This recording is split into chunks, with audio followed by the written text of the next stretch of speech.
এই পৃথিবীতে যে শুধু সবাই খারাপ মানুষ এটা কিন্তু না, খারাপ মানুষের পাশে ভালো মানুষও কিন্তু রয়েছে।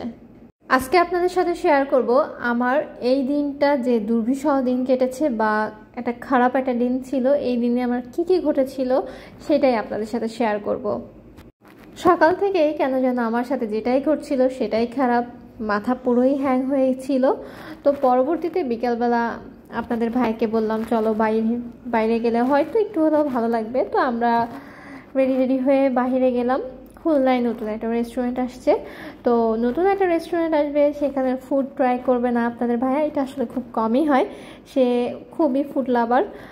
তো যেতে যেতে আমার মেয়ে আমার কোলেই ঘুমিয়ে পড়েছিল। তো ও যখন আমার কোলে ঘুমিয়েছিল, আমার ব্যাগটা পাশে রেখেছিলাম, আমার আসলে যখন আমি অটো থেকে নামি আমার খেয়ালই নেই যে আমি ব্যাগটা নিয়ে নামি নাই।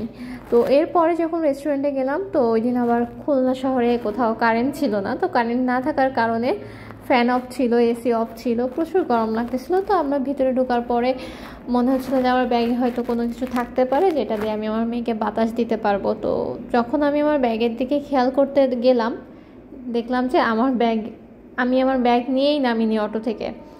তো আমি তো পুরাই মানে হতভম্ব হয়ে গেছি। আমি জাস্ট বললাম আমার ব্যাগ, এই বলে আমি রেস্টুরেন্ট থেকে দৌড়ে বের হয়ে গেছি। আমরা আসলে রেস্টুরেন্ট থেকে একটু আগে নেমেছিলাম, একদম রেস্টুরেন্টের সামনে অটো থেকে নামি নাই। তো পরবর্তীতে আমি হলো যে দৌড় দিয়ে যত দূর হলো যে যেখানে আমরা নামছিলাম সেখানেই দৌড়াই চলে যাই, আমার হাজব্যান্ডও আমার পিছন পিছন যায়। তো আল্লাহর মানে অশেষ রহমত, আর ভাইয়া অনেক ভালো ছিল, অটোওয়ালা ভাইয়া। তো উনি ওইখানেই দাঁড়ায় ছিল। আমি যাওয়ার পর উনি বলতেছে যে আমি যখন ব্যাক করব তখন পিছনে ফিরে দেখি আপনার ব্যাগ রয়ে আছে। তো মনে হলো যে আপনি আবার আসবেন, তো আপনার জন্যই আমি অপেক্ষা করতেছিলাম।